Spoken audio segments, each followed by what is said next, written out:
resolviendo en el momento todo. ¿Ya? Estas preguntas me las facilitaron. Son una recopilación de preguntas de la UNACOM. Hay algunas que apuntan claramente a un objetivo, otras que no están tan buenas, que ahí vamos a ir discutiendo, vamos a ir revisando a ver si estamos todos de acuerdo con la respuesta. ¿Ya? Entonces, pregunta número uno, un paciente que presenta un dolor en la cara lateral del codo, ya que aumenta con la actividad, especialmente con los movimientos habituales de pronosupinación. Al examen físico presenta dolor en la palpación de esta zona, ya la zona lateral, sin otras alteraciones. ¿Ya? Y el diagnóstico más probable. Entonces acá nos ponen cinco alternativas. ¿Ya? Al hablar de dolor, vamos al tiro al cuadrito. Al hablar de dolor lateral del codo o al hablar de dolor del codo, en verdad, en un paciente que no ha tenido traumatismo, ¿ya? Lo más frecuente es epicondilitis, ¿ya? Sí o sí, lateral o medial. ¿Ya? El diagnóstico de la epicondilitis es con el examen físico, ¿cierto? Duele al palpar el epicóndilo y además hay un examen que con una sensibilidad muy alta que es el dolor contra resistencia, ¿ya? Que es contra resistencia a la extensión, que es para la epicondilitis lateral, ¿cierto? Que es donde se insertan los músculos extensores del antebrazo, o sea, perdón, de la muñeca. El epicóndilo medial al dolor contra la flexión de la muñeca contra resistencia, ¿cierto? Donde se insertan los músculos flexores. ¿Ya? Eh, entonces, dentro de las otras alternativas, la epidermolitis es un sinónimo igual de la epicondilitis medial, ¿ya? Así que en este caso era lateral, así que se descarta por eso. Artrosis de codo es rarísimo, ya por lo general es postraumático o asociado a patología autoinmune, pero es rarísimo. Tendinitis tricipital, el dolor es principalmente la inserción en el olecranon, ¿ya? Que es donde se inserta el tríceps.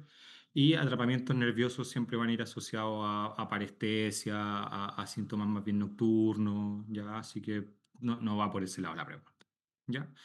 La epicondilitis, entonces, el tratamiento es principalmente en atención primaria, ¿ya? Se asocia o sea, el eje central de esto son la quine, los ejercicios, y lo que ha mostrado mejores resultados dentro de la kinesioterapia son los ejercicios isométricos, ¿ya? Más que tanta repetición, ejercicios con una fuerza sostenida, ¿ya? Y pocas repeticiones.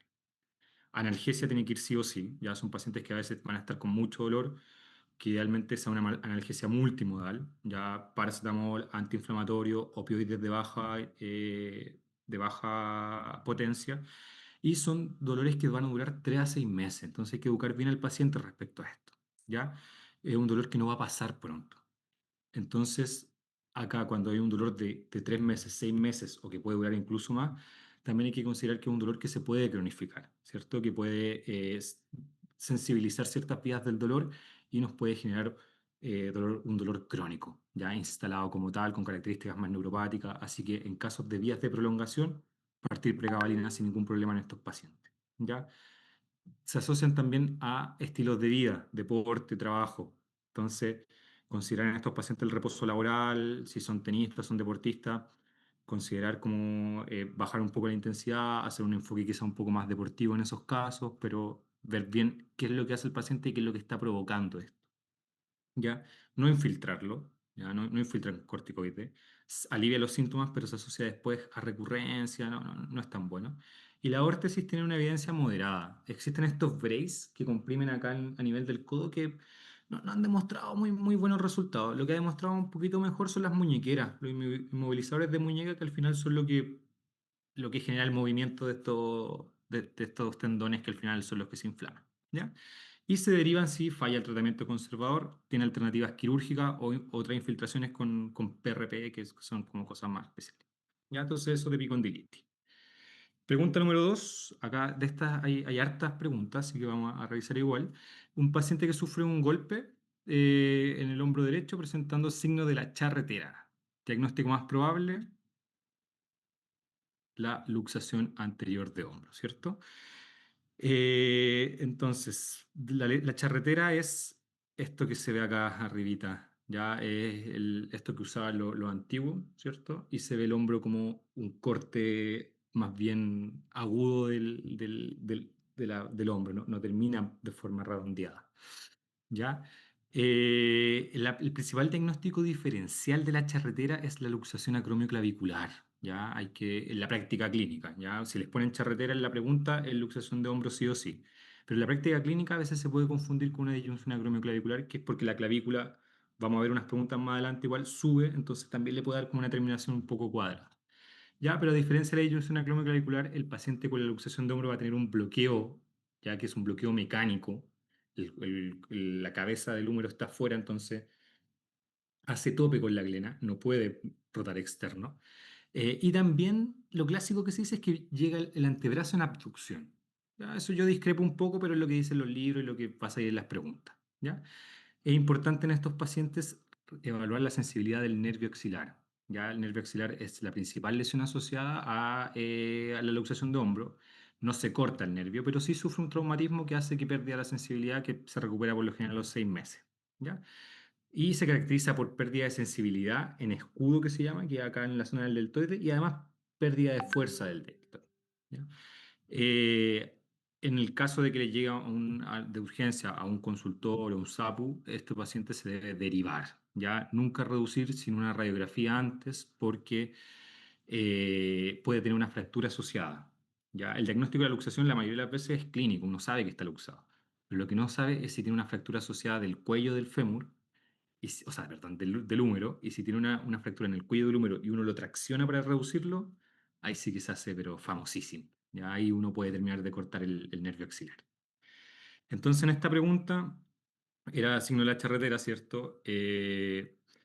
Bueno, en verdad, la otro diagnóstico de la disyunción acromioclavicular era el único que podía hacer, pero como les dije, en casos de académico, charretera es sinónimo de luxación acromioclavicular. Entonces, me salté la pregunta 6 que va en relación a lo mismo. ¿Ya? Paciente de 20 años sufre una caída mientras practicaba deporte, cayendo con el brazo derecho extendido contra el suelo. Eso es lo más frecuente. Traumatismo en posición de haber, que se llama, que es abducción y rotación externa, que es la posición donde más se luxa el hombro, de mayor inestabilidad. Y es lo que uno también tiene que decir a los pacientes después de que se luxan, que esta posición está prohibida, ya elevar los brazos sobre el nivel de los hombros. Entonces, evoluciona con dolor e impotencia funcional. Al examen físico se aprecia rotación externa y abducción del antebrazo, con imposibilidad de rotar interno. ¿Ya? El diagnóstico más probable, nuevamente, es una luxación de hombro, ¿cierto? Y es por lo que conversábamos anteriormente, ¿ya? Acá es clave porque la disyunción acromioclavicular no da esto, no da limitación en rotación externa, no da una abducción del antebrazo, no da una impotencia funcional que el paciente te llega gritando del dolor que no puede ni mover el codo, no lo puede ni tocar. ¿Ya? La disyunción acromioclavicular tiene un signo en la tecla que uno hunde la clavícula, ¿cierto? Y suena, o sea, es como que se va, hay como una tecla. ¿Ya? Acá la redacción estaba un poco extraña porque hablaban de repente del antebrazo, ¿cierto? Entonces ahí uno podía pensar que quizás tenía una luxación del codo, ¿cierto? Que era la alternativa E. Eh, entonces ahí igual me quedó un poco la duda respecto a esa redacción, si se estaba refiriendo en verdad a la rotación, que no puede rotar externo el antebrazo por el hombro. Me dio mal la impresión eso porque el codo como tal no rota externo, sino que flexo extiende, entonces yo creo que la redacción hubiese sido un poco distinta.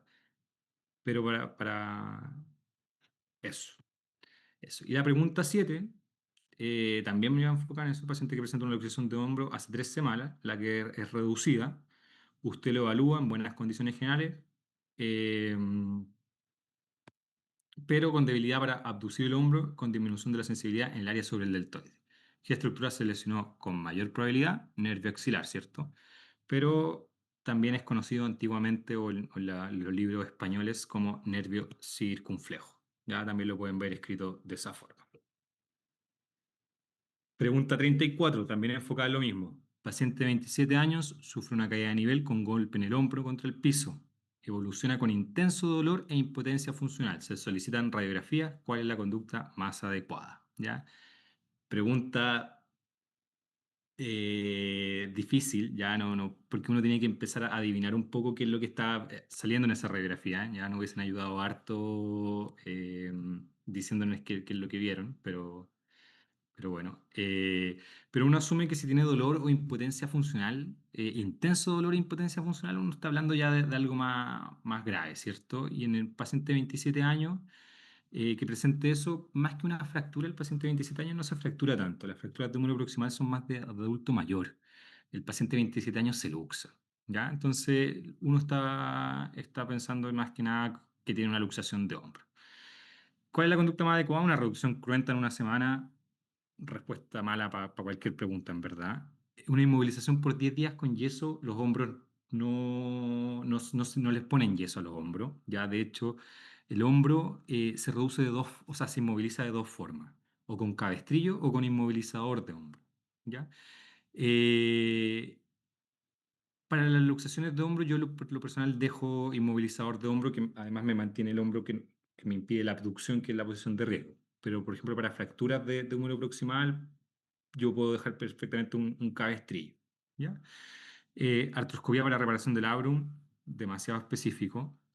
Inmovilización por 7 días con cabestrillo bloqueado, podría ser, ya, ¿cierto? Pero no sabemos qué es lo que tiene, o sea, estamos sospechando una luxación. Y lo más importante de la luxación es reducirlo, ¿cierto? Entonces, me pareció que esa era la respuesta. ¿Ya? Sigamos, cambio de tema, cerramos luxación de hombro y seguimos avanzando. Entonces, una mujer de 26 años que sufre una caída apoyándose en la mano derecha con codo en extensión, evoluciona con dolor e impotencia funcional del codo asociado a leve aumento de volumen. El diagnóstico más probable es ya, este caso tampoco es tan fácil, ¿ya? 26 años, paciente joven, ¿cierto? Se apoya con mano derecha con codo en extensión, que hay las dos fracturas más, o sea, las dos lesiones más frecuentes es la luxación del codo en pacientes jóvenes y la fractura de cúpula radial, ¿ya? Asociado a impotencia funcional del codo y a leve aumento del volumen, por probabilidades, es la fractura de cúpula radial, ¿ya? Y lo otro que me llama un poco más, que me tira un poco más a fractura de cúpula radial es el leve aumento de volumen, ¿ya? Las luxaciones del codo por lo general se inflama harto el codo, ¿ya? Pero estaba entre esas dos, en verdad, el diagnóstico diferencial, ¿ya? Fracturas supracondylias son infrecuentes en pacientes jóvenes, son de adultos mayores. Fracturas de olecranon, el mecanismo es con golpe directo en el olecranon, ya no es un mecanismo de extensión.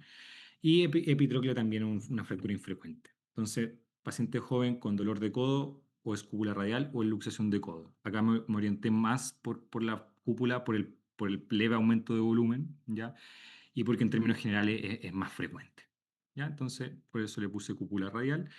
Eh, el dolor, claro, hubiese orientado mucho más si hubiese hablado de pronosupinación, ¿cierto? Dolor a la pronosupinación, y hubiese orientado mucho más a luxación si es que hubiese dicho, por ejemplo, un bloqueo mecánico. Se hablan de bloqueo mecánico, por lo general hay algo luxado. Entonces, algo importante que me gustaría que se quedaran con las fracturas de cúpula radial, bueno, es que son frecuentes, pero otra cosa es que es la segunda fractura oculta más frecuente del cuerpo. ¿Ya? Muchas veces no se ve en la radiografía y uno tiene que buscar signos indirectos. ¿Ya? Y uno de los signos indirectos se llama la vela posterior, que es esta flechita. Hay dos flechitas rojas, no sé si se ve mi flechita. Ya, pero hay dos flechitas rojas, una que punta hacia anterior, que esa es la vela anterior, que puede ser normal, puede aparecer normal en una radiografía, pero la que está posterior, esa es anormal. Esa vela posterior es sangre, ¿ya? Y habla de que hay una fractura. Entonces, si ven vela posterior, hay fractura de cúpula radial hasta que se demuestre lo contrario y la forma de demostrarlo es con un escáner. Entonces, esos pacientes deben ser derivados, ¿ya? Eso. Eso creo que era la única pregunta que había de cúpula radial, así que sigamos cambiando de tema. Entonces, pregunta número 4, paciente de 26 años, ya sin antecedentes, mientras iba caminando, iba como copiloto, sufre accidente de tránsito, resultando con dolor en extremidad inferior derecha, al ingreso con vía aérea permeable, respirando bien, presión arterial bien, Glasgow 15, y esto importante, extremidad inferior derecha en posición púdica. El diagnóstico más probable es, posición púdica es, al final, bueno, es sinónimo de luxación posterior de cadera, ¿ya? Y como vamos a ver acá en estas imágenes, hay hartas preguntas de esto, así que esto es importante que lo tengan claro, ¿ya? Posición púdica es lo mismo que decir aducción, ¿cierto? Se aduce la rodilla en relación a la cadera. Y rotación interna, ¿ya? Púdico es como de vergüenza, viene de ahí la frase, que es como que oculta un poco su humanidad, ¿ya? Y lo contrario es posición impúdica, ¿ya? Que se caracteriza por una flexión, una abducción y una rotación externa de la cadera, ¿ya? Y acá no es sinónimo de luxación anterior, sino que también puede verse en fracturas de cadera, ¿cierto? De hecho, es más frecuente, no es tan exagerado como la segunda imagen, pero si uno ve un acortamiento, una abducción y una rotación externa. Entonces, la posición impúdica se ve en luxaciones anteriores de cadera y en fracturas de cadera. Pacientes jóvenes que se luxan la cadera, por lo general es hacia posterior, ¿ya? En adultos mayores no se luxan tanto la cadera porque se fracturan, ¿ya? Pero sí cuando son operados de prótesis se luxa la prótesis, ¿ya? Y eso puede ser tanto hacia anterior como hacia posterior, con similar frecuencia. Y hacia el lugar donde se luxe va a depender un poco de por dónde le hicieron el abordaje. Si entraron por anterior de la cadera, se va a luxar hacia anterior. Si entraron por posterior de la cadera, se va a luxar hacia posterior. ¿Ya? Y ahí tenemos también pacientes con luxación de prótesis que pueden llegar en posición púdica o pueden llegar en posición impúdica. ¿Ya? Entonces, apliquemos un poco esto. Pregunta número 20, un hombre con un accidente de tránsito, choque, ya intenso dolor de cadera que le impide caminar, tiene una rotación fija hacia interno con aducción del muslo, o sea, posición púdica, lo que es sinónimo de luxación posterior de cadera, ¿cierto? Otra pregunta. Paciente de 80 años sufre una caída de nivel, no puede levantarse y tiene mucho dolor. Presenta acortamiento de la extremidad inferior derecha con ligera abducción y rotación externa, sin equimosis. Diagnóstico más probable, paciente adulto mayor, más que luxarse se fractura, ¿cierto? En posición impúdica es una fractura de cadera. ¿Ya? Otra pregunta, 26 años, también accidente automovilístico, tiene la extremidad inferior derecha en flexión y aducción, o sea, posición púdica, y la radiografía obviamente ya nos dice que tiene una luxación posterior de la cadera. ¿Ya? Acá, Profe, fracturas de disculpe, cuello. Sí, le quería pedir una cosita. En las respuestas podría tener unos segundos más para poder sí, sacar obvio. fotos para después enviarlo. Gracias. Sí, igual yo no sé si puedo hacerles llegar esta diapositiva. Yo creo que sí, ¿o no? Sería ideal, pero no ha llegado nada. Entonces, como para asegurar, prefiero sacar Ya, fotos y después se lo ya, envío a mis compañeros. Gracias. sí, no hay problema. Ya, entonces, acá, bueno, pacientes de 26 años, pacientes jóvenes, son accidentes de alta energía. Fracturas de cuello femoral pueden tener, pero eso no son tan frecuentes, ¿ya? Fracturas de cotilo, lo mismo. Siempre puede haber, pero no es lo más frecuente. Las pelvis inestables, a diferencia de eso, sí son más frecuentes, ¿ya? Las fracturas de pelvis en pacientes jóvenes son muy frecuentes, ¿ya? Ahí las extremidades inferiores pueden venir acortadas, pueden venir rotadas, pero por lo general no hay gran deformidad, sino que son pacientes que vienen inestables hemodinámicamente, ¿cierto? Con equimosis abdominales, y bueno, vamos a ver un par de casitos más adelante, pero ahí la radiografía es fundamental, de urgencia. Y fractura extracapsular de cadera, en verdad, va en relación a las fracturas del cuello femoral, que como ya dijimos, ¿no? En 26 años, por muy alta que sea la energía, no es lo más frecuente.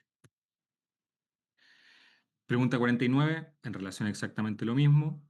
Paciente de 26 años, accidente automovilístico, flexión, aducción, ya, o sea, posición púdica, diagnóstico más frecuente o sinónimo de luxación posterior de cadera. ¿Ya?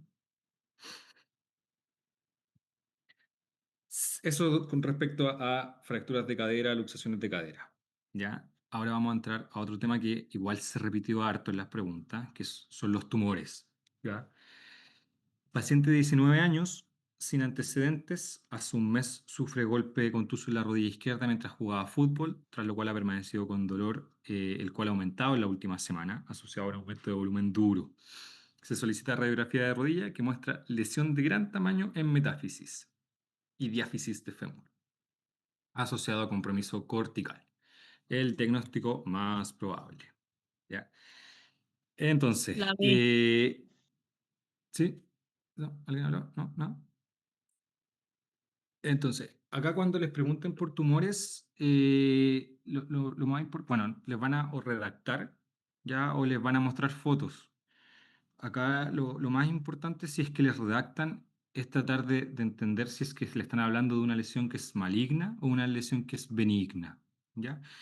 Y ahí o les van a decir de frente que tiene criterios de malignidad, ¿ya? O les van a hablar como acá que les van a decir compromiso cortical. Ya si un tumor invade la cortical o compromete la cortical de la forma que sea, lo más probable es que están hablando de una lesión maligna, ¿ya? Además te agregan que es de gran tamaño, ¿cierto? Que involucra metáfisis y diáfisis, ¿ya? Eso igual habla de malignidad, ¿ya? O sea, atravesó una barrera dentro del mismo hueso.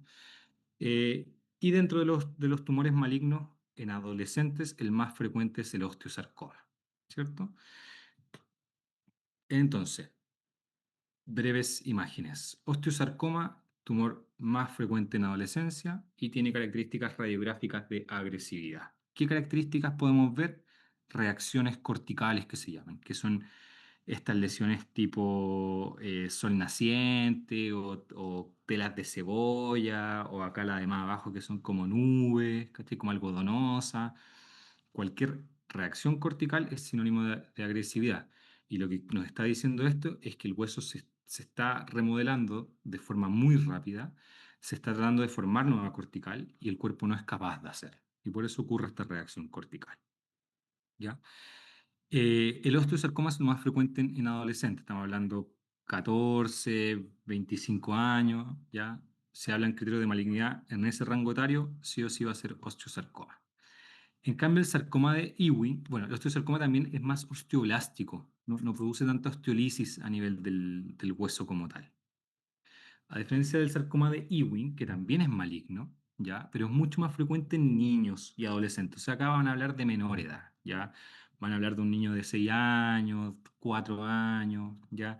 En verdad el rango etario se mueve desde los 2 hasta más o menos los 12, 14 años, ¿ya? A diferencia van a hablar de corticales, ya va a tener invasión cortical, pero tiene un componente mucho más osteolítico, a diferencia del sarcoma, del osteosarcoma, ¿cierto? Que es más osteoblástico. Y además el sarcoma de Ewing produce síntomas sistémicos.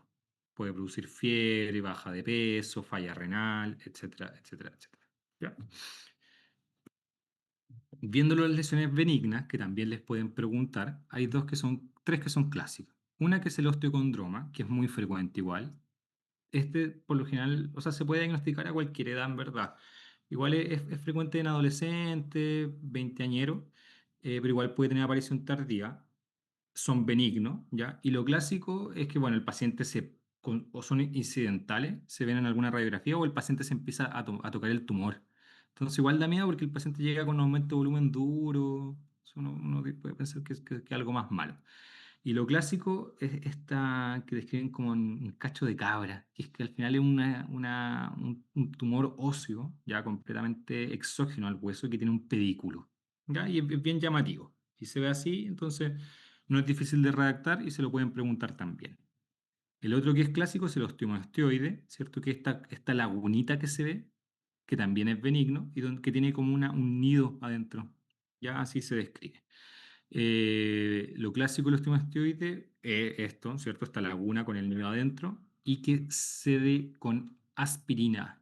¿Ya? Eso es como un detalle que también lo pueden escribir ahí, lo pueden poner textual y sí o sí va a ser osteomastoide. Y el otro es el quiste óseo simple, ya que este es el más frecuente tumor benigno en niños, ¿ya? La, les puse un ejemplo exagerado, ya un tumor grande, para que sepan que igual pueden ser grandes y para que, o sea, si ven esto, no corran en pánico, pero si estos pacientes se derivan porque se operan, ya tienen riesgo de fractura en hueso patológico, que un día se caigan con cualquier cosa y se fracturen. ¿Ya? Pero lo que les van a describir es que tiene un espacio de translúcido, ¿ya? Con indemnidad de las corticales.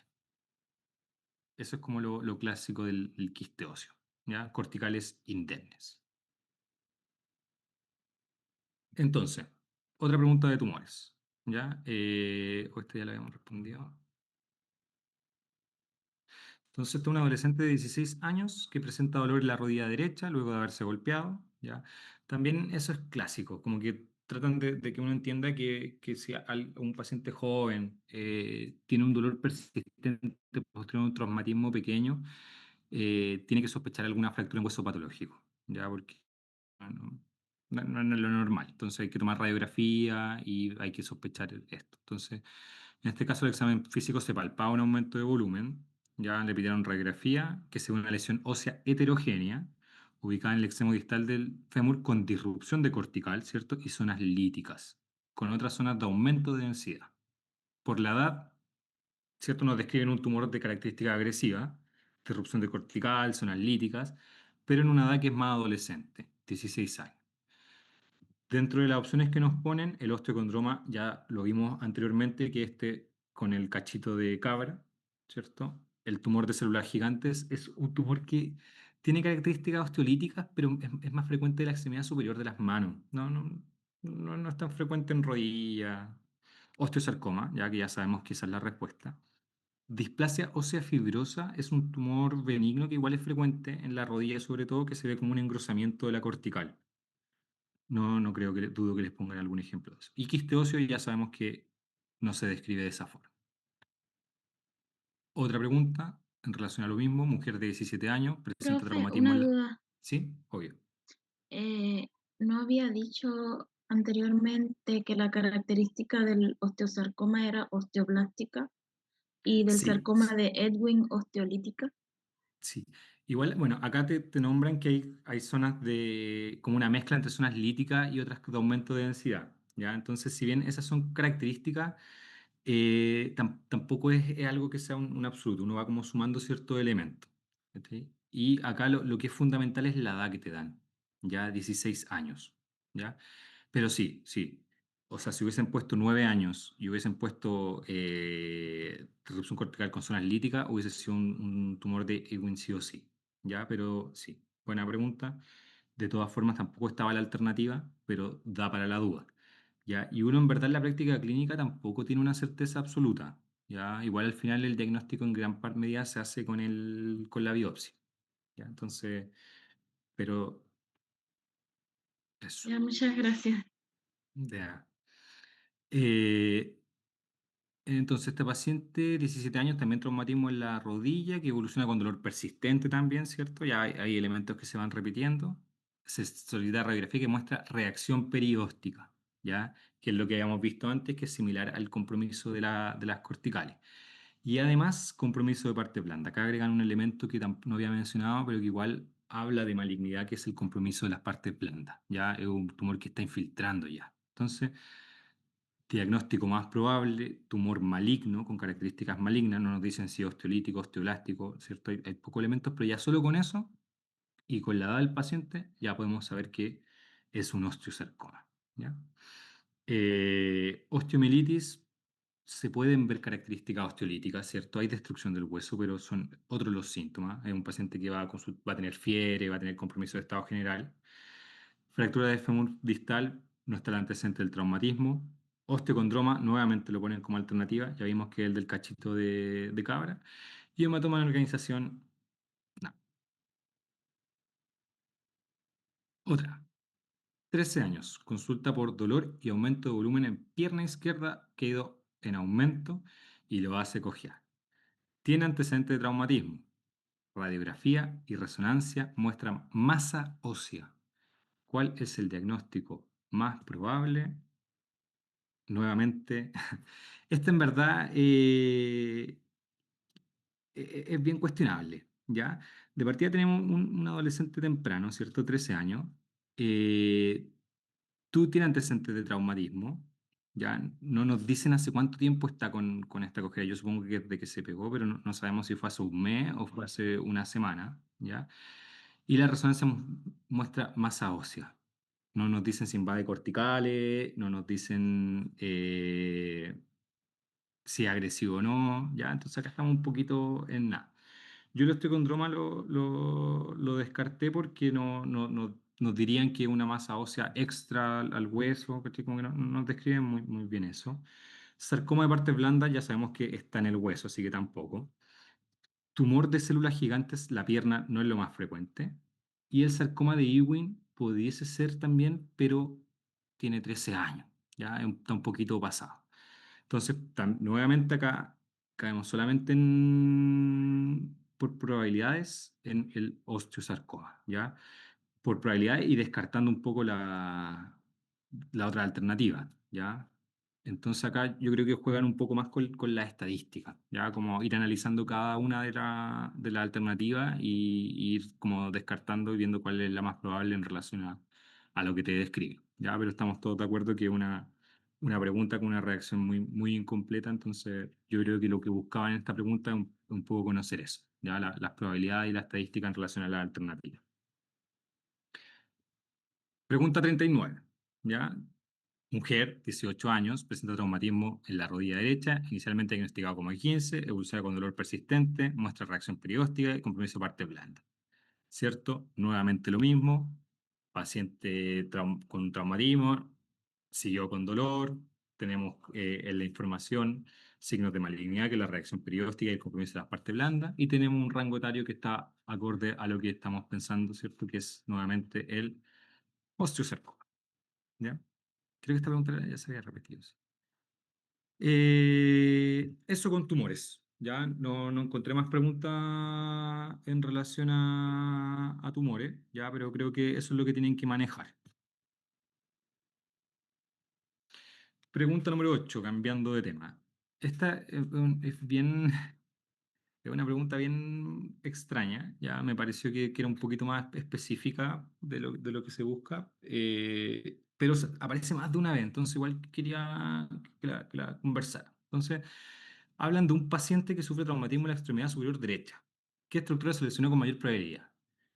Y pregunta en verdad muy mala, ya porque no nos dicen la edad del paciente, no nos dicen el mecanismo, no nos dicen ni el diagnóstico, ya. Entonces, yo creo que, no sé si se habrá validado esta pregunta, pero como ya sabemos, si el paciente se luxó, lo más probable es que sea lesión del nervio axilar, ya.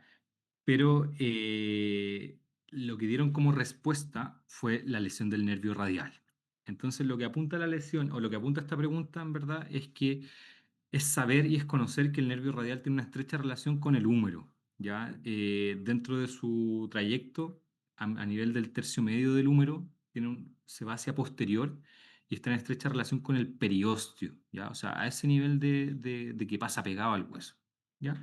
Entonces, es muy frecuente en fracturas de húmero o en golpes eh, que se lesiona el nervio radial, ¿ya? De hecho, tanto así que no sé si se acuerdan de del síndrome del viernes por la noche, del sábado por la noche, que son de estos curaditos que se acuestan sobre el brazo y que quedan, bueno, eso es una praxia del nervio radial, ¿ya? O sea, tanto así que te podéis quedar dormido sobre tu brazo y lesionarse el nervio radial, ¿ya? Entonces, eso es lo que apunta esta pregunta, ¿ya? Muy mala, pero a eso es lo que apunta. Entonces, por estadísticas, probabilidades, la lesión más frecuente es del nervio radial. Nervio cubital se lesiona, ¿ya? Pero no es muy frecuente, ¿ya? No es algo que se lesione, por lo general asociado a corte, a lesiones más bien cortantes, ¿ya? Al igual que, bueno, en verdad, la arteria braquial tampoco, ¿ya? Es muy infrecuente, menos mal. Y el nervio circunflejo, que es lo mismo que el nervio axilar. Así que ahí pudimos haber quizás descartado alguna, ¿ya? Los síntomas de la lesión del nervio radial es la mano en gota, ¿cierto? Se pierde la capacidad extensora del nervio radial y la mano cae, ¿ya? Y los sensitivos por el dorso. Entonces, esta es una fotito, ya para que vean más o menos el trayecto del nervio radial. Y esta es una fractura en particular, ya que ocurre en el tercio distal, donde se asocia más o menos como a un 30, un 50% de lesión del nervio radial, ¿ya? Porque el nervio se atrapa dentro de la misma fractura, ¿ya?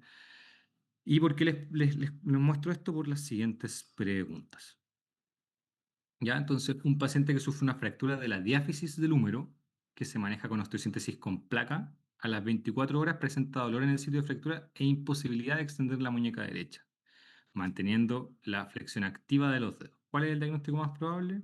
Entonces, como ya sabemos, en relación a las lesiones de húmero, tanto prequirúrgica, postquirúrgica, se puede lesionar la misma fractura en cualquier momento, praxia del radial, ¿cierto? Alternativa B, ¿ya? Y lo importante es esta mano en gota, mano caída, no puede extender, pero sí conserva la flexión que tiene, que esa es una función del nervio mediano con el nervio ulnar. Otra pregunta, mismo tema. Paciente con fractura de húmero manejada quirúrgicamente. Al quinto día presenta parestesias, dolor e imposibilidad de extender la muñeca. Diagnóstico más probable, lesión del nervio radial. No sé por qué les gusta tanto esto, porque siento que igual es bien de, como de resorte más de especialista, pero que es bueno que lo sepan. Eh, Acá algo que me parece interesante de discutir es el síndrome compartimental. Ya hay una pregunta más adelante, pero efectivamente el síndrome compartimental puede dar parestesia, ¿cierto? Puede dar dolor, ¿ya? La imposibilidad de extender la muñeca es un guiño directo a la lesión del nervio radial, ¿ya? Pero perfectamente el compartimental, si tenéis paresia, podríais tener, no podríais extender la muñeca, ¿ya? Pero yo creo que acá tiene que ver un poco con los énfasis que le dan. Ya, si quisieran hablarte de un síndrome compartimental, dirían que llega con edema, ya dirían que llega probablemente, bueno, el síndrome compartimental en el brazo, en el húmero, no es frecuente, ya es mucho más frecuente en pierna, mucho más frecuente en antebrazo, ya ahí hay otro elemento. Y lo otro es que dirían extremidad fría, ¿cierto?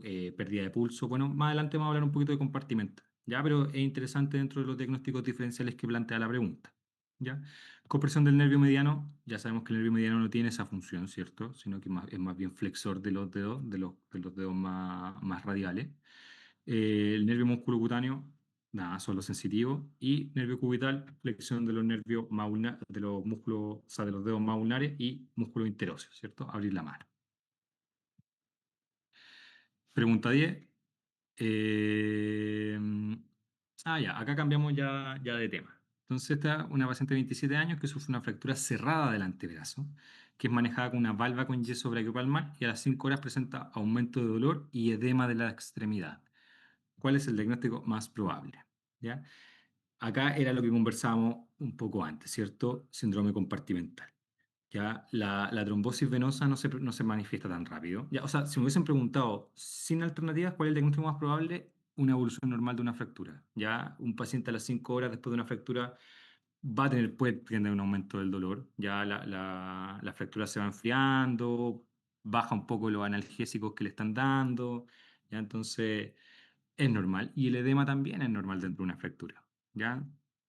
Pero a lo que apunta la pregunta obviamente es al síndrome compartimental, ¿ya? Distrofia simpático refleja, habla de un síndrome de dolor regional complejo, que es una complicación tardía, ya de la fractura. Alergia al yeso puede ser, pero hubiese llegado quizás con más eritema. Y un túnel carpiano agudo que igual ocurre, tienen que tener ojo igual porque puede perfectamente ser una fractura de muñeca, una fractura de antebrazo y que los síntomas hayan sido pérdida de flexión del índice y el dedo medio, con adormecimiento de la eminencia atenar, ¿cachai? Y eso es un túnel carpiano agudo. Y hay que diagnosticarlo porque es una urgencia quirúrgica, ¿ya? Al final es como un compartimental, pero del túnel carpiano. Entonces, acá apuntaba un poquito al síndrome compartimental, y esto es lo que habíamos conversado antes de las características que son las 6P, y ahí es como la mnemotecnia. Y lejos, el síntoma más importante y el más precoz y el que nos va a dar los síntomas de alerta es el dolor desproporcionado, ¿ya? El dolor desproporcionado es realmente desproporcionado. Es un paciente que, a pesar de la analgesia, a pesar de que uno le pase todo lo que quieran, ya va a estar con dolor, ya un dolor que además de ser desproporcionado no cede muy bien a lo analgésico, ya es un paciente que está intranquilo, que ya, llama la atención, ya no pasa desapercibido. Y este es el primer síntoma que aparece, bueno, junto con el edema, ya. Los demás síntomas son todos tardíos, ¿ya? Y por lo general cuando aparecen los otros síntomas es porque ya estamos llegando tarde, ¿ya? Para efectos de la prueba, probablemente les van a decir palidez, pérdida de pulsos, parálisis, parestesia, etcétera, etcétera, etcétera. Para efectos prácticos, no hay que esperar que aparezcan los otros síntomas, ya un dolor desproporcionado con una fractura o una lesión acorde asociado a edema en, en pierna o en antebrazo, es un paciente que debe ser derivado porque tiene un síndrome compartimental hasta que se demuestre lo contrario, ¿ya? Eh, Eso, entonces mucho más frecuente en piernas, ¿cierto? Que en mano o en seguido de mano y antebrazo. Es una urgencia quirúrgica, debe ser derivado de inmediato, ¿ya? Si lo ven en un SAP o en alguna parte, lo sospechan, se deriva idealmente con la extremidad en alto, como para que por gravedad baje un poquito los fluidos. Y la cirugía que se realiza es una fasciotomía de urgencia, ¿cierto? Se abren las fascias musculares y se liberan los compartimientos de las extremidades. Y creo que esa era la única pregunta de síndrome compartimental. Profe, permiso, ¿puedo volver a poner la pregunta 10 que no la terminé de ver la respuesta, por favor? Gracias. Ya, de nada. Entonces, pregunta 11. Paciente de 24 años sufre una caída de nivel mientras jugaba básquetbol, cayendo con el hombro izquierdo contra el suelo. Presenta hipotesia funcional, a examen físico destaca dolor a la movilización del hombro izquierdo, se solicita radiografía AP de hombro y axial de escápula. Hasta ese momento todos pensamos que era una luxación de hombro, ¿cierto? Pero acá dicen que se observa una ligera separación entre la clavícula distal y el acromion. Entonces acá está el otro diagnóstico diferencial que habíamos hablado, ¿se acuerdan? De la luxación o la disyunción, también conocida, acromioclavicular, ¿cierto?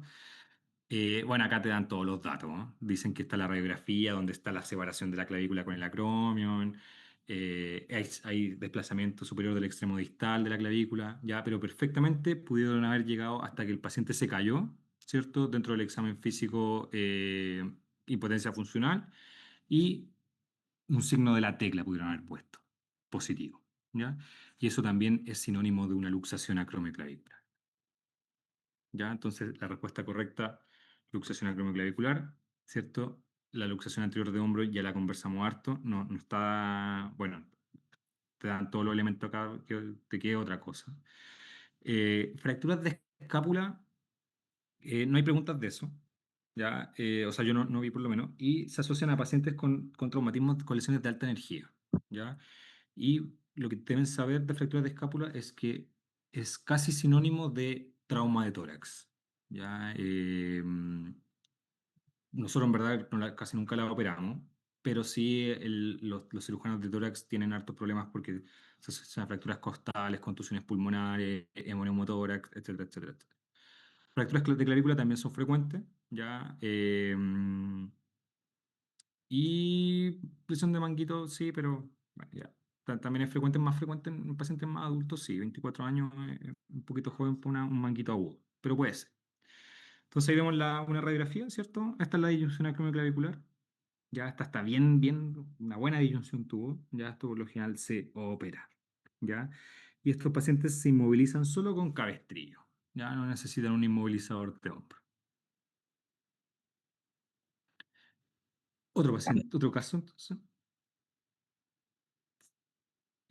Acá hay hartas preguntas de este tema. Entonces, acá vamos a un paciente de 30 años que sufre una caída de altura de 15 metros, golpeándose contra el suelo. Al examen físico está orientado, ¿cierto? Está estable, pero tiene mucho dolor a la compresión de la pelvis mayor a izquierda. Se solicitan radiografías AP que muestran una fractura de pelvis, con compromiso del acetábulo izquierdo y separación de la sínfisis del pubis. ¿Cuál es la conducta más adecuada? Ya, esta pregunta también me generó sus dudas. Yo creo que fue más por descarte en verdad. Porque, bueno, tenemos un paciente con un traumatismo de alta energía, ¿cierto? Que está estable. ¿Pudo haber sido este caso una luxación posterior? Sí, perfectamente puede haber sido una luxación posterior de cadera, pero nos están diciendo que tiene una radiografía de pelvis que confirma, y además nos dicen que no hay deformidad de la extremidad inferior, no hay acortamiento, no hay rotación, pero hay dolor en la compresión de la pelvis. Entonces ahí uno se orienta más que por fractura o por luxaciones, se orienta más a fracturas de pelvis. ¿Ya? Le pidieron la radiografía, tiene una apertura de la sínfisis púbica, ¿cierto? Además de fractura de acetato. Ahora, ¿cuál es la conducta inicial? Es muy variable, ¿ya? Porque es un paciente que está estable y la separación de la sínfisis puede ser una pequeña separación de la sínfisis, ya 1 centímetro, o una separación gigante, 5 centímetros, Entonces, el manejo de ambos casos es muy distinto, ¿ya? Yo asumo acá que están hablando de una gran separación de la sínfisis, por lo tanto, es una pelvis probablemente inestable, ¿ya? ¿Cuál es lo primero que hay que hacer con una pelvis inestable? El libro abierto, ya hasta que se abre la sínfisis, es una sábana pélvica, ¿ya? Eso sí o sí, si es que hubiese sido ese el escenario y hubiese sido esa la alternativa, yo la busqué de hecho y no estaba. Entonces empecé a descartar, ¿cierto? Pasar una sonda Foley, no tiene mucho sentido. O sea, son pacientes críticos, hay que monitorizarlo, hay que ver recuento de diuresis, pero son pacientes que pueden tener trauma uretral, las fracturas de pelvis pueden ser expuestas, pueden tener, y se exponen, cuando se exponen puede lesionar vía urinaria, puede lesionar recto también, entonces no me pareció de entrada una buena idea. ¿Ya? Reposo en hamaca, ni idea, ni idea. Eh, pero no es. Administrar antibiótico, si no es expuesta, no tienen. Realizar cirugía puede ser una respuesta como cirugía precoz, sí, es una buena alternativa, pero no sé si es la conducta inicial más adecuada. Y solicitar ecografía de abdomen y pelvis. Yo puse esa y es la que marcaron como correcta, pero principalmente pensando en que son pacientes politrauma, ¿ya? Y pensando en el protocolo de politrauma con el ECOFAS y ver que no haya líquido libre en otras partes, y etcétera, etcétera, etcétera. ¿Ya? En la práctica se hace eso, ¿ya? Uno va al reanimador cuando llegan estos pacientes y está ahí el urgenciólogo haciendo el ECOFAS y viendo, pero uno sabe que va a tener líquido libre, ¿ya? Porque la pelvis sangra. Yo creo que lo que buscan más con la eco es que no haya algún trauma de vaso, que no haya una laceración hepática, como esas cosas, ¿ya? Pero uno sabe que en la pelvis, en el retroperitoneo, va a haber líquido. Entonces, por lo general, lo que van estos pacientes después a un TAC, ¿cierto? Estos pacientes hay que taquearlos desde la cabeza hasta los pies. Eh, Así que eso, dentro de la alternativa, me pareció la más atingente en relación a eso, a reconocer que estos son pacientes politraumatizados y que requieren un protocolo de manejo de politraumatizados, ¿ya? Y la otra, en verdad, estaban bien lejos de ser una conducta inicial. Así que igual hubo un poco de descarte al respecto. Entonces, estas son las fracturas de pelvis de libro abierto, ¿cierto? Se separa la sínfisis púbica y en estas son las fracturas que hay que poner sábanas pélvicas, ¿ya? Esto se tiene que hacer desde el momento uno, ¿ya? Porque estas fracturas pueden sangrar fácil sus 2 3 litros de sangre y la pelvis las puede recibir perfectamente, ¿ya? Entonces, es un paciente que puede morir de un shock hipovolémico. Entonces, ustedes reciben a este paciente y le ponen la sábana pélvica con rayo o sin rayo, ya mal no le va a hacer. Eh, por lo general, la sábana pélvica se pone a nivel del trocánter mayor, como vemos en los dibujitos de abajo, en el primer dibujito de abajo, ¿ya? Y se puede hacer de dos formas en la práctica. Una es con el nudo al medio, ¿cierto? Les ponen algún palito entre medio del nudo y así les permite cerrar un poco más como el torniquete, hacerle como un torniquete ahí a nivel de la sábana. O la segunda es con dos personas, ¿cierto? Y tirar la sábana, uno de un extremo y el otro del otro, como en la foto de la más a la derecha, cerrar la sábana y mantener la presión con alguna pinza que le importa, cosas así, ¿ya?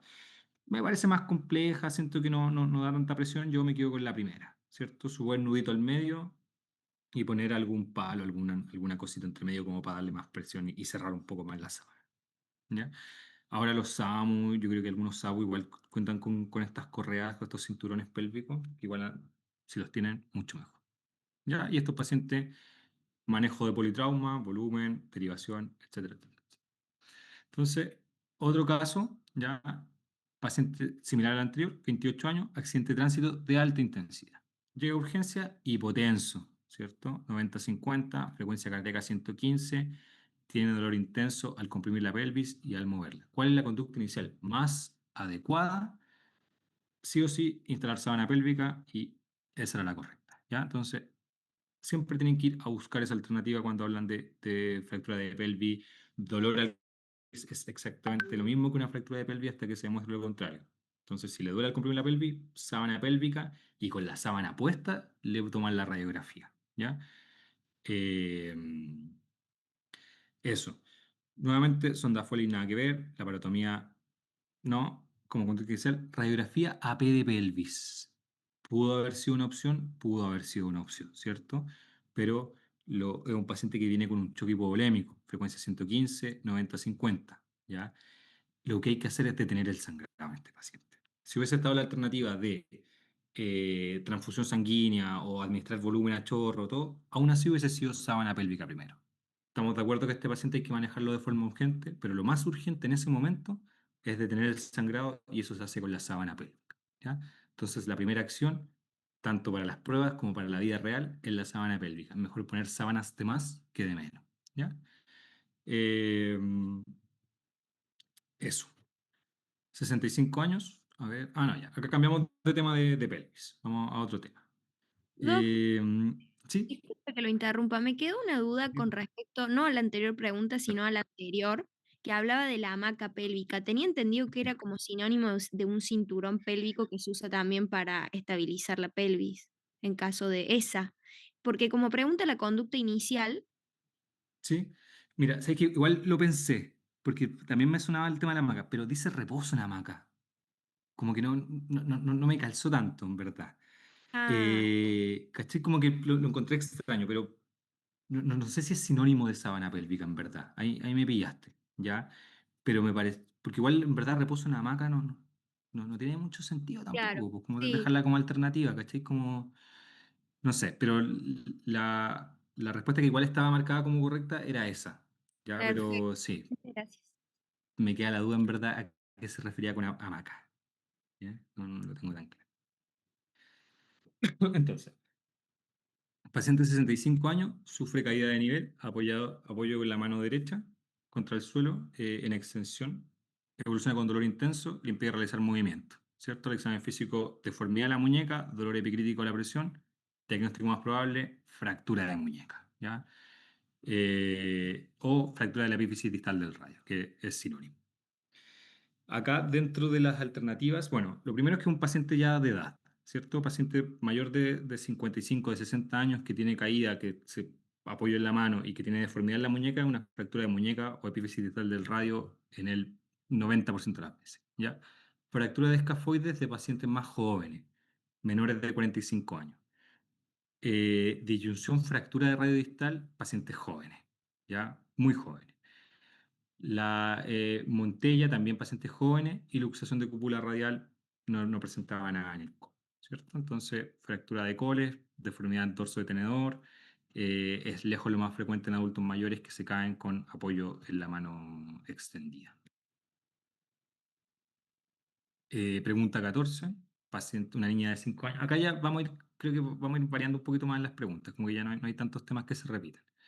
5 años presenta dolor en muslo izquierdo, que luego se ubica en la cadera izquierda y que limita su movimiento. Al examen físico, está en buenas condiciones. ¿Cuál es el diagnóstico más probable? ¿Ya? Pregunta difícil. No, en verdad, no hay que complicarse tanto, en verdad. ¿Ya? Acá hay dos elementos que son claves y que te dicen que el paciente está en buenas condiciones. ¿Ya? Eh, y lo otro es que te están preguntando lo más probable. Ya no es lo más importante, lo que hay que descartar, lo que uno le tiene miedo en el día a día, en la consulta, no. ¿Ya? Así que olvídense de la artritis séptica. Si te dicen lo más probable en un paciente en buenas condiciones, es sinovitis transitoria, ya por lejos, por lejos. Es lo que más se ve en un paciente de 5 años claudicando. Entonces, artritis transitoria y artritis séptica son los dos diagnósticos diferenciales. Ya acá no entran mucho otros diagnósticos. Artritis reumatoide, rarísimo a los 5 años. Osteomielitis puede ser, pero tuviesen hablado de fiebre. Y tumor de Ewing, si bien es la edad del Ewing, ¿cierto? Perfectamente puede ser el cuadro clínico, pero no es lo más probable. ¿Ya? No es lo más probable. Entonces, dolor de cadera en menor de 2 años o en paciente en infantil, o sea, me refiero a menores de 6 años, niños pequeños, ¿ya? Los dos grandes diagnósticos diferenciales son la artritis séptica y la sinovitis transitoria, ¿ya? Cuando nos quieran hablar de artritis séptica, lo más probable es que nos hablen de fiebre, ¿ya? En el momento. Y al examen físico, lo que diferencia una artritis séptica de cualquier otra inflamación es el bloqueo articular, ¿ya? Uno le trata de hacer un roll test que es girar la cadera y va a haber bloqueo, no va a poder, ¿ya? Además, probablemente nos hablen de un paciente con un compromiso del estado general y probablemente con exámenes alterados, ¿cierto? Con leucocitosis, PCR bien alta, ¿ya? Y eso es cirugía de urgencia. A diferencia de eso, la sinovitis transitoria, por lo general hay un antecedente de un cuadro viral, que puede ser hasta 2 semanas antes, ¿ya? Gastrointestinal, respiratorio. El paciente ya está en buen estado general, ya no tiene fiebre, pudo haber tenido fiebre 3, 4 días atrás, pero ya se le pasó. Al examinarlo no hay bloqueo articular, ¿ya? Y por lo general los exámenes están normales o vienen en descenso, una PCR poquito elevada que probablemente viene en descenso, sin leucocitosis, ¿ya? Entonces son dos cuadros que son bastante distintos, ¿ya? Y lo otro que hay que descartar son las lesiones por maltrato, ¿cierto? Si uno ve una fractura en un paciente con estas características, hay que pensar que es maltrato y debe tomar radiografías de todas las otras extremidades, ¿cierto? Se toman radiografías de tórax, extremidades húmero, ambos antebrazos, ambos fémures y ambas piernas, ¿ya? Sí o sí, ¿ya? Y ahí uno puede buscar fracturas en distintas etapas de consolidación. Esos niños también hay que desnudarlos completos, ya buscar que no hayan equimosis en distintos estadios también, ya. Es siempre las lesiones por maltrato en pacientes infantiles que vienen cojeando, que vienen con algún traumatismo, hay que tenerlo en mente, ya. Esto que les comenté, esta diferencia entre artritis séptica y sinovitis transitoria es muy académico, ya es para la prueba, yo creo que no los van a querer pillar con esto y probablemente se las cuenten de esta forma, ya.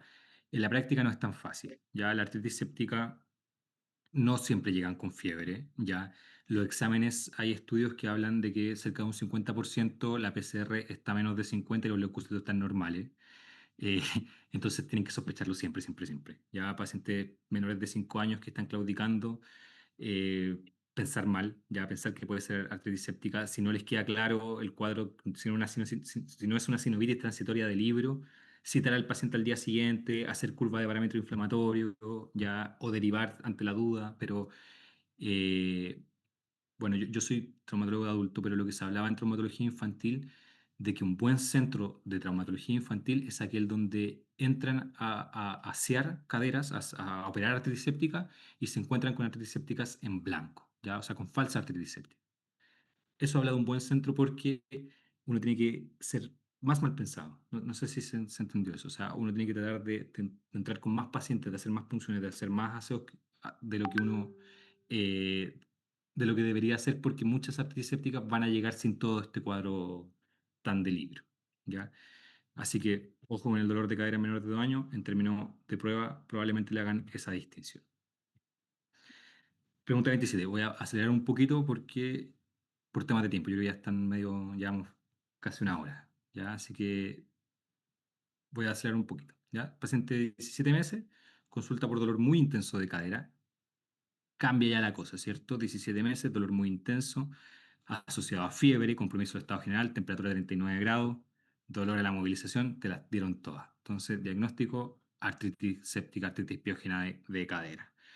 Enfermedad de Kawasaki, ya ni me acuerdo lo que era, no, pero son otras cosas, ¿cierto? Sarcoma de Ewing no es lo más frecuente, podría darnos fiebre, pero no apunta a eso el cuadro, ¿cierto? Osteomielitis femoral. También pudiese ser, pero acá nos hablan directamente de la cadera. Ya la osteomielitis es más de hueso, diría dolor de muslo, dolor de la rodilla, o sea, no, rodilla no tanto, pero diría dolor de muslo, yo creo probablemente. Y si hablan de osteomielitis, probablemente nos mostrarían una radiografía, nos describirían alguna radiografía. Y sinovitis transitoria, ya vimos que es distinto el cuadro, ¿cierto? Dolor de cadera ahora, pero en pacientes más grandes, ¿ya? Niño de 12 años, obeso, dolor de 3 meses en cadera izquierda, claudicación progresiva que actualmente impide la marcha. Al examen físico, dolor de la rotación interna y externa, se realizó radiografía donde muestra epifisiolisis de cadera izquierda. El diagnóstico es epifisiolisis, ¿ya? Ahí no sé si estaba así redactada en verdad, como que te daba la respuesta, pero revisemos. Entonces, pacientes ya de mayor edad con dolor de cadera, empiezan a haber dos diagnósticos diferenciales que son frecuentes y que son preguntables. Está el PERTES, ¿cierto? La enfermedad de PERTES y la epifisiolisis. La epifisiolisis, que fue lo que vimos recién, ¿cierto? Es un desplazamiento de la epífisis sobre la metáfisis. Es de pacientes más grandes, como de adolescencia temprana, 10, 14 años, y se asocia a obesidad o endocrinopatía. Bueno, eso. Ya, pero te van a comentar eso, ¿cierto? El PERTES, en cambio, son niños más pequeños, ya es una necrosis avascular y el IMC no es relevante. Entonces, cuando te describan la radiografía del PERTES, te van a hablar de un colapso de la cabeza, ¿ya? Que es lo que vemos en la radiografía de la derecha. versus la epifisiolisis, que te pueden hablar de un deslizamiento de la epífisis sobre la metafísica.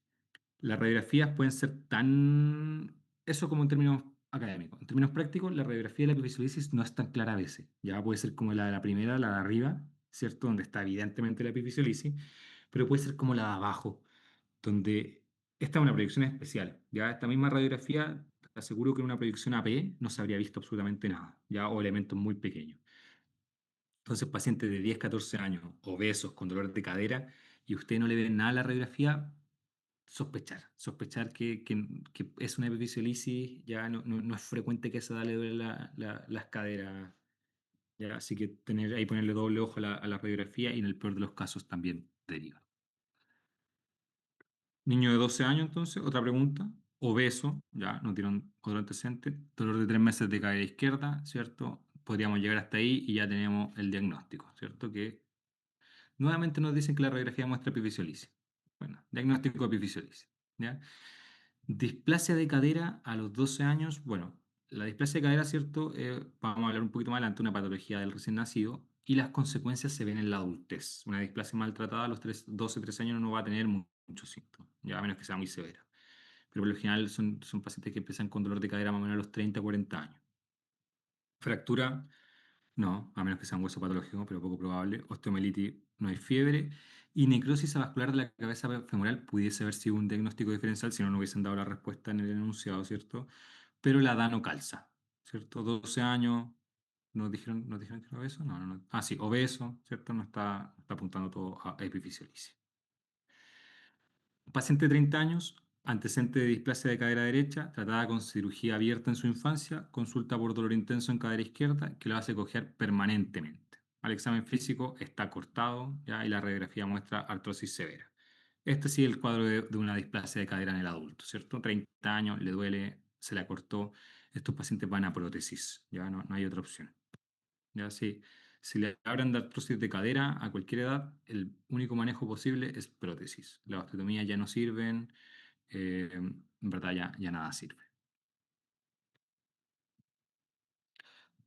Un niño diagnosticado de displasia de cadera a los 6 meses mediante una radiografía que muestra luxación del extremo proximal del fémur. ¿Cuál es el tratamiento de elección? Ya esta pregunta igual es un poquito polémica. Entonces, tenemos ya el diagnóstico de displasia, ¿cierto? Y el tratamiento de la displasia son las correas de Pavlik. Ese es el gol estándar. Doble pañal no sirve de nada. Ya no lo dejen, no sirve para nada. Solo para gastar dinero en pañal. Yeso con fijador existe, ya. Osteotomías periacetales tipo GANS, no, eso se hace un poquito más adelante. Y reducción abierta y fijación con osteosíntesis, ya. Entonces, miren, lo que ocurre acá, y por qué me genera un poco de duda, es porque lleva 6 meses ya, ¿cachai? Igual no es tan precoz, no son los 3 meses. Y está luxado, o sea, no está subluxado, no tiene una displasia, tiene una luxación de cadera, ¿ya? Estos pacientes lo que se hace en la práctica es ponerle las correas de Pavlik, efectivamente, y citarlos a la semana después, y se le toma una nueva radiografía con las correas de Pavlik. Si se redujo, se queda con ese tratamiento, pero lo más probable es que a los 6 meses ya no se va a reducir y el tratamiento es con una reducción abierta, ¿ya? Eso como para que sepan, en verdad, ¿ya? Pero se hace la reducción abierta, pero no se fija con osteosíntesis. Se hace la reducción abierta y se deja en un yeso pelvipédico. Ese es el manejo de la luxación que falla las correas de Pavlik. Pero a pesar de que está luxado, estoy de acuerdo que el tratamiento inicial es con las correas, ¿ya? Entonces, displasia de cadera, ¿cierto? Nosotros acá en Chile tenemos el screening radiográfico, que es por ley, que se le hace a todos los recién nacidos a los 3 meses, que es una radiografía AP de pelvis, donde nosotros vemos ciertos parámetros radiográficos, ¿ya? ¿Qué cosa nos interesa? Enfóquense en el dibujito de abajo. Lo primero es trazar la línea de Hilgenreiner, ¿ya? Que tiene que ver con el núcleo de osificación, ¿cierto? Acá de las ramitas. Uno lanza una línea paralelo larga, ¿ya? Y una segunda línea que que va como en paralelo a la superficie del acetábulo, ¿ya? Superficie del acetábulo. Y uno mide ese ángulo que se llama ángulo acetabular. Lo normal para 3 meses es que sea menor de 30, ¿ya? Ahora, eso es súper variable y es un poquito, hay que mezclar, hay que combinar cosas, ¿ya? Porque hay ángulos que son mayores de 30 y que pueden ser normales, ¿ya? Sobre todo en razas afroamericanas pueden tener 32, 33 y completamente normal. Entonces, las otras cosas que uno mira son el arco de Shenton, que es, si se ve acá, es como una congruencia, ¿cierto? Dentro de las ramas y lo que sigue ahí en el fémur, y que cuando está, bueno, está muy luxada, entonces está muy discontinuo, ¿ya? Pero a veces no es tanto. Pero eso es lo otro que fija. Y lo otro es la línea de Perkins, que es una línea que pasa por la espina, ¿cierto? Antero-inferior y perpendicular a la línea de Hilton-Rainer, ¿cierto? Y la cabeza, el núcleo de la cabeza del fémur tiene que quedar en el cuadrante ínfero-interno. Ínfero-interno. Ya acá está en cualquier parte, ¿cierto? Y acá está ínfero-interno. Esos son los parámetros, las líneas radiográficas. Pero más que eso, hay otra cosa que es morfológica. Uno tiene que ver el acetábulo y se tiene que formar la ceja del acetábulo, que lo vamos a ver en una imagen más adelante. ¿Ya? La ecografía se reserva para pacientes menores de 3 meses con factores de riesgo. Los factores de riesgo son antecedentes familiares en primer grado, o sea, hermanos con displasia, papá o mamá, que nazcan en podálica. Esos dos. En Chile, esos dos son los únicos factores donde desde que salen desde la neo, les van con la orden de la eco. Los otros factores, pero que no son tan fuertes, que sean mujeres y que sean los primogénitos. ¿Ya?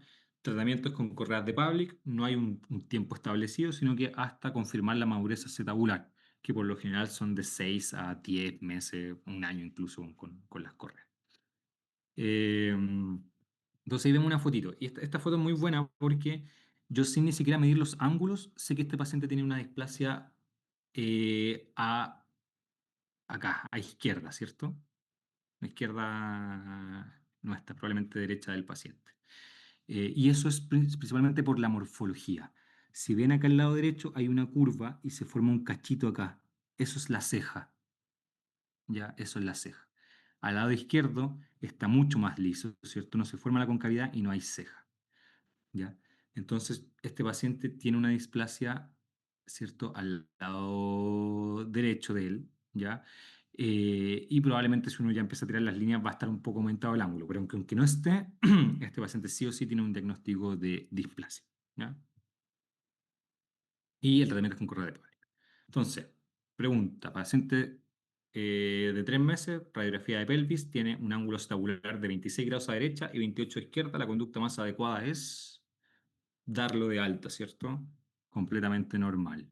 Mantener controles habituales de niños sanos.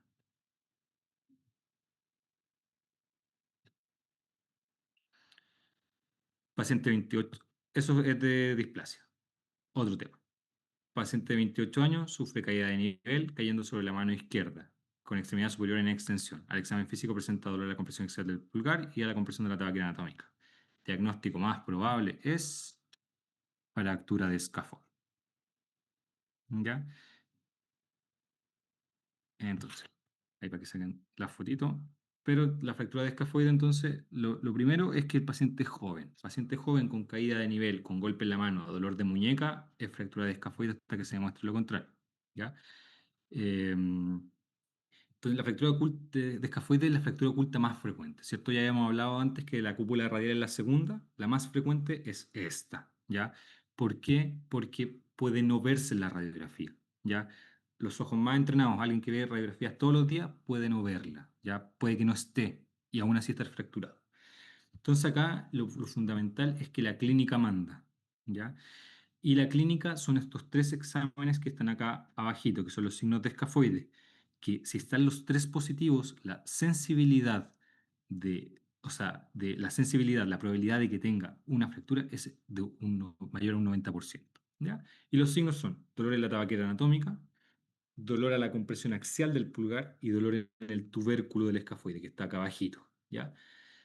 Si es que tiene esos 3 signos positivos, yo le tomo una radiografía y no veo nada, ese paciente igual necesita seguimiento por traumatología, porque hay que pedirle un escáner o hay que controlarle con radiografías seriadas, ¿ya? La radiografía tiene una sensibilidad en agudo de un 70%. Si yo la controlo a las 2 semanas, la sensibilidad de la radiografía aumenta un 90%, ¿ya?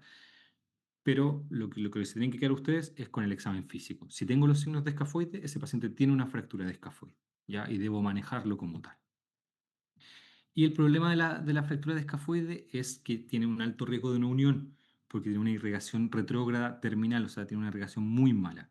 Y lo que puede ocurrir, que es el caso de abajo, que nosotros lo vemos habitualmente, es que llegan pacientes con artrosis pancarpiana. Esto, el escafoide es un hueso tan pequeño, pero hace que colapse todo el carpo, que se genera una artrosis y como vimos anteriormente, una artrosis de inicio precoz, ¿ya? Y como vimos anteriormente, son pacientes jóvenes, 30 años, 25 años tenemos pacientes. Y el tratamiento de una artrosis, como saben, es la prótesis. Y como no hay prótesis de muñeca, es artrodesar, o sea, pegar todos los huesos y que el paciente no pueda mover nunca más su muñeca.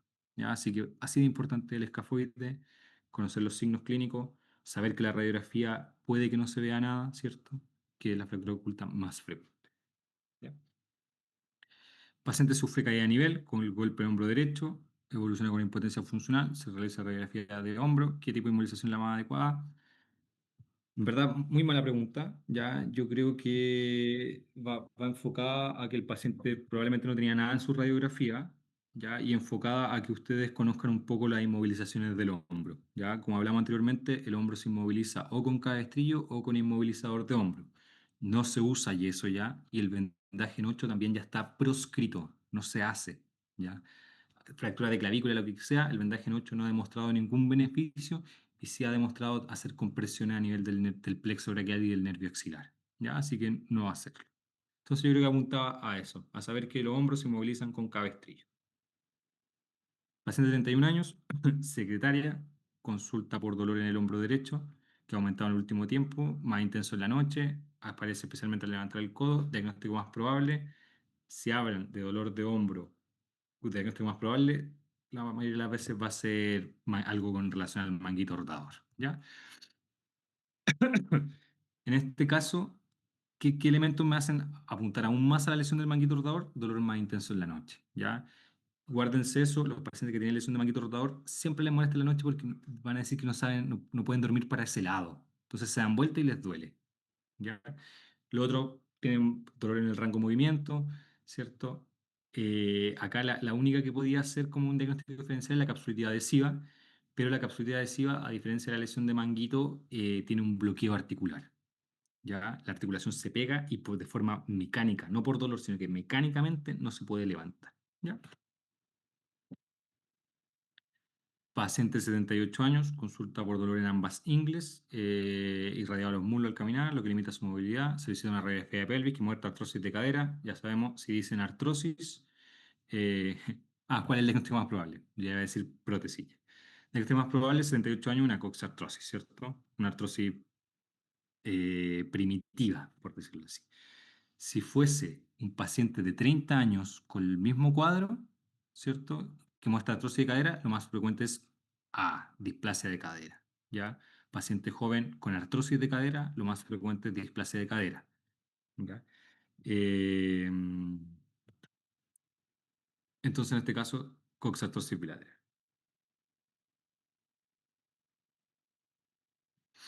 25, ¿cierto? Paciente 9 años, traumatismo de tobillo, se realiza radiografía. ¿Cuál es el diagnóstico más probable? Sí o sí, E15 de tobillo. ¿Ya? Patología más frecuente en todos los rangos etarios en el servicio de urgencia. Paciente de 30 años jugando fútbol, se dobla el tobillo, consulta la urgencia. Diagnóstico más probable, E15 de tobillo. Paciente de 90 años, se dobla el tobillo, consulta la urgencia. Diagnóstico más probable, E15 de tobillo. ¿Cierto? Ahí conocer también los criterios de Ottawa, pueden ponerte que el paciente llega caminando, que es más probable, o si no quieren apuntar a 15 tobillo, te van a decir que el paciente no logra caminar, que tiene mucho edema, ya si tiene deformidad, probablemente ya sea una fractura, ¿cierto? Pero en este caso, 15 tobillo. Paciente de 60 años, diabético, consulta por dolor lumbar, ya, este igual aparecen un par de preguntas. 5 días de evolución asociado a malestar general y fiebre. Presenta dolor a la palpación de la vértebra lumbar. ¿Ya? Dentro del dolor lumbar, lo importante son los síntomas de alarma, ¿cierto? Y uno de los síntomas de alarma es la fiebre. ¿Y por qué es la fiebre? Porque dolor lumbar asociado a fiebre es sinónimo de infección, de discitis, ¿ya? O espondilodiscitis. Es prácticamente lo mismo, ¿cierto? Eh, Paciente de 60, mismo cuadro, pero en vez de fiebre, baja de peso, Diagnóstico más probable, algo más tumoral, ¿cierto? Mismo cuadro, pero asociado a síntomas radiculares, a adormecimiento, a caudequina, lo que quieran. Diagnóstico más probable, probablemente sea una hernia lumbar, ¿ya? Si no tiene síntomas de alarma, diagnóstico más probable, lumbago mecánico. ¿Ya? Entonces, en este caso, teníamos el síntoma de alarma que es la fiebre, disitis. Caso 30, 63 años, dolor progresivo de una semana, cara lateral de la cadera, que aumenta al caminar, impide dormir para ese lado, presenta dolor en la palpación de la cara externa de la cadera y la rotación externa forzada. Diagnóstico más probable, esto en verdad puede haber sido cualquier edad, ¿ah? Desde los 2 años hasta los 100 años. El cuadro es un dolor fijo en la cara lateral de la cadera. Si es que este paciente no se cayó, no se pegó, lo más probable es que sea una bursitis trocantérica, ¿ya? Ese es el examen físico de la bursitis trocantérica. Si hubiese sido un paciente de 63 años, pero que además se cayó, tuvo un traumatismo, yo hubiese puesto alguna fractura. Puede ser una fractura de rama pélvica o perfectamente una fractura de cadera. Ya no es el cuadro clásico, pero hay pacientes con fracturas de cadera que llegan caminando. ¿Ya? Así que si es un paciente joven, ojo con eso, paciente joven, 12, 14 años, que por ejemplo jugando a la pelota lanzó de arquero, lanzó un pelotazo fuerte y empezó con este mismo cuadro, lo más probable es que sea una fractura avulsiva del trocánter. ¿Ya? Pacientes jóvenes, fracturas avulsivas con este mismo cuadro. Pero es como no hubo un traumatismo, bursitis, ¿cierto? La bursa está justo ahí al lado del trocánter mayor. Paciente de 60 años, sin antecedentes de importancia, consulta por dolor de la rodilla izquierda de 4 semanas de evolución que dificulta la marcha. Al examen físico, su rodilla no tiene alteraciones. ¿Qué otra articulación se debe examinar? Y esto en verdad es lo clásico que dicen, que la rodilla llora por la cadera. ¿Ya? La irradiación del dolor de cadera se va frecuentemente a la rodilla. Entonces, a estos pacientes hay que examinar la cadera. ¿Ya? Número 32, paciente de 58 años, consulta por dolor en el hombro derecho, más intenso durante la noche, que empeora con los movimientos y ha limitado sus actividades normales, ¿cierto? Le duele con los rangos de movimiento, pero tiene movilidad completa, ¿ya? Entonces, lo más frecuente, le duele en la noche, ¿cierto? Sin un traumatismo claro, 58 años, algo del manguito. Probablemente la B, ¿cierto? Patología del manguito. Capsulita adhesiva, no, ya conversamos, ¿cierto? Que la cápsula adhesiva provoca un bloqueo articular. Artritis séptica no presenta síntomas inflamatorios, fiebre, nada por el estilo. Tendinopatía de la cabeza larga del bíceps braquial es frecuente, ya, pero ahí lo que dicen es que el dolor es anterior en el hombro y duele la corredera bicipital. Y la artrosis glenumeral es rara. Es rara. Paciente de 70 años sufre caída de nivel con apoyo en extremidad superior en extensión, torso de tenedor, ¿cierto? Fractura de muñeca, ¿ya? O fractura de la epifisitis distal del radio. Ya creo que esto ya también ya puede que ya haya salido.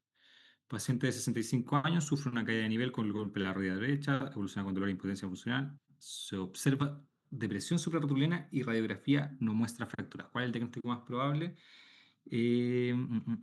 Impotencia funcional con golpe de la rodilla derecha nos dice. Ya. Mira, la respuesta de esta en verdad es la rotura del tendón del cuádriceps, ¿ya? Que es principalmente porque dice que tiene la depresión suprarrotuliana. ¿Ya?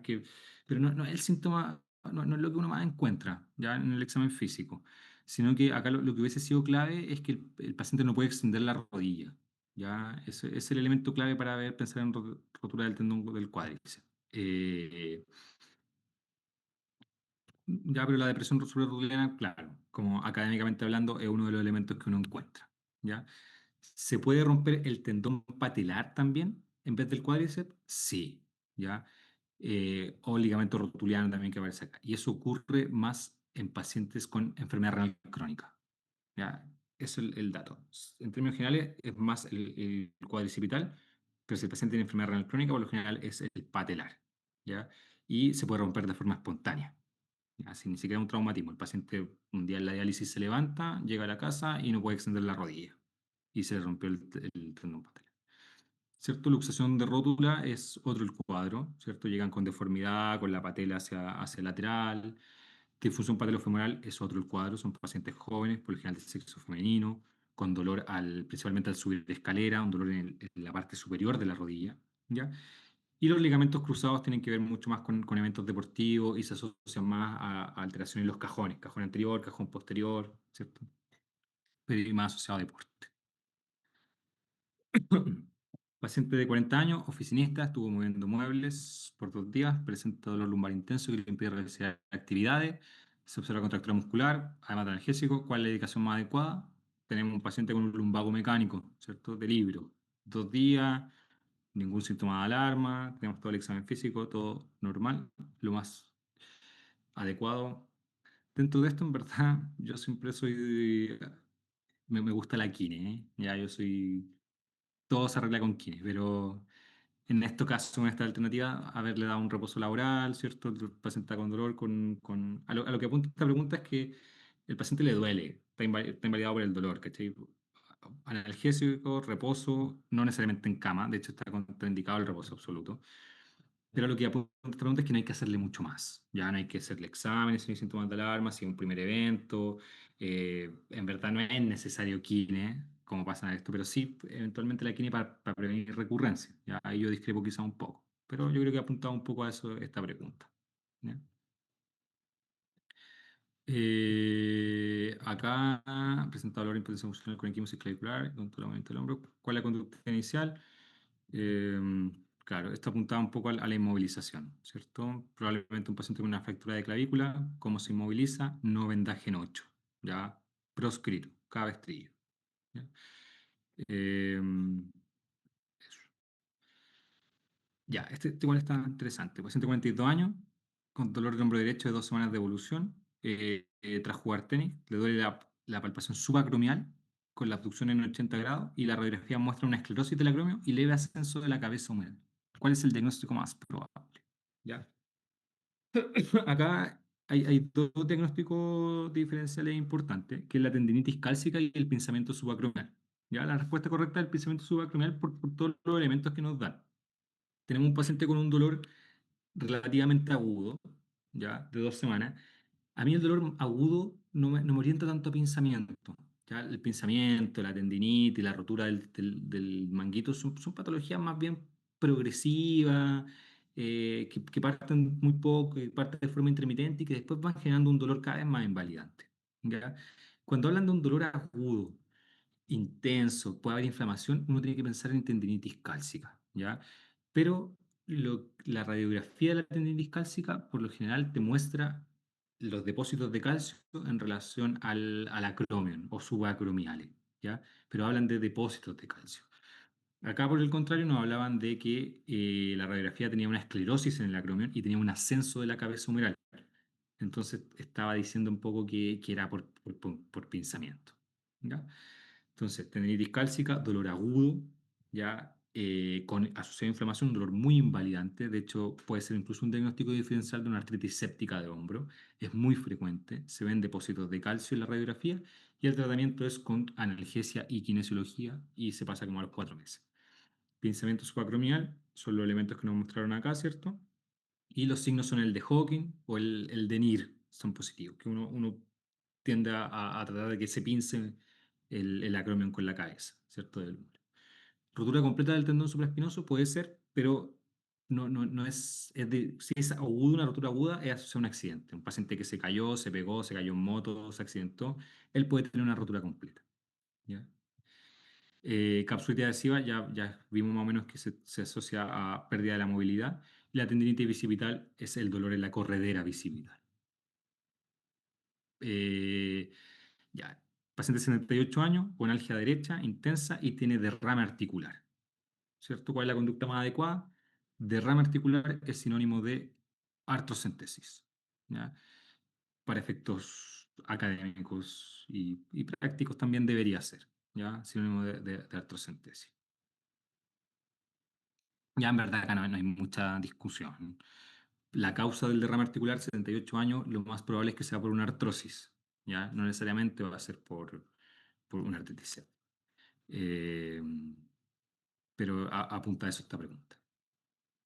Pregunta, paciente de 56 años, diabética, dolor y parestesia nocturna en ambas manos, que se rayan los codos, diagnóstico más probable, síndrome del túnel carpio, ¿ya? Neuropatía compresiva más frecuente del cuerpo, extremidades superiores, lejos la más frecuente, diabetes se asocia a más frecuencia, y algo que es otro síntoma que un elemento importante del túnel carpiano es la parestesia nocturna. Ya en más del 90% de los casos, el paciente te relata parestesia nocturna. Entonces, cuando estén ustedes viendo el síndrome del túnel carpiano, además de los clásicos signos de Tinel, ¿cierto? Que es pegar, Fallen, que es poner las manos así, o Durkheim, que es apretar el túnel, que son los síntomas clásicos, el otro síntoma que más relata al paciente es la parestesia nocturna. Se le duerme la mano en la noche y el paciente tiene que hacer así, que es el signo de flicker. ¿Sí? ¿Ya? Eh, todo lo demás es más raro. La neuropatía del nervio cubital, ¿cierto? Es la segunda en frecuencia y es por un atrapamiento a nivel del codo.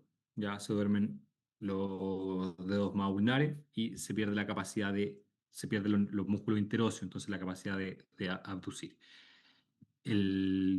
La neuropatía o la lesión del nervio cubital se genera una garra cubital, ¿cierto? Que el paciente al no tener interóseo queda como con los dedos en semiflexión por falta de, mm, de acción de los lumbricales. Pregunta 47, 43 años, dolor de hombro derecho, más intenso en la noche, con movimientos de hombro, movilidad completa, ¿cierto? Sin traumatismo, manguito rotador. ¿Ya? Hasta ya vimos más o menos todos los diagnósticos diferenciales de eso.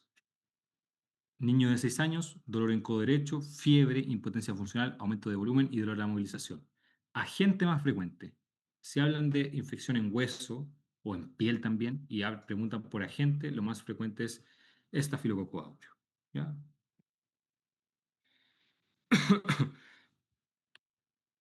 Eso. Si es por mordeduras, ya que eso puede también preguntarlo, hay que considerar a los anaerobios. ¿Ya?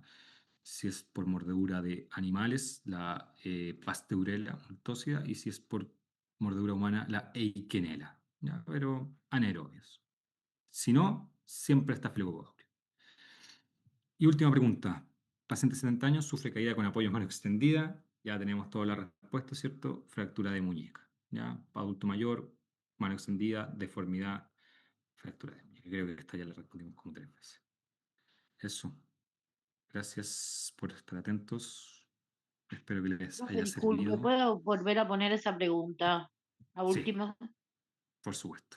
Tengo una duda. Sí. ¿Cómo se diagnostica la fractura de Cole? Usted estuvo explicando que tiene que ser en personas en adulto mayor, o escuché mal, no sé.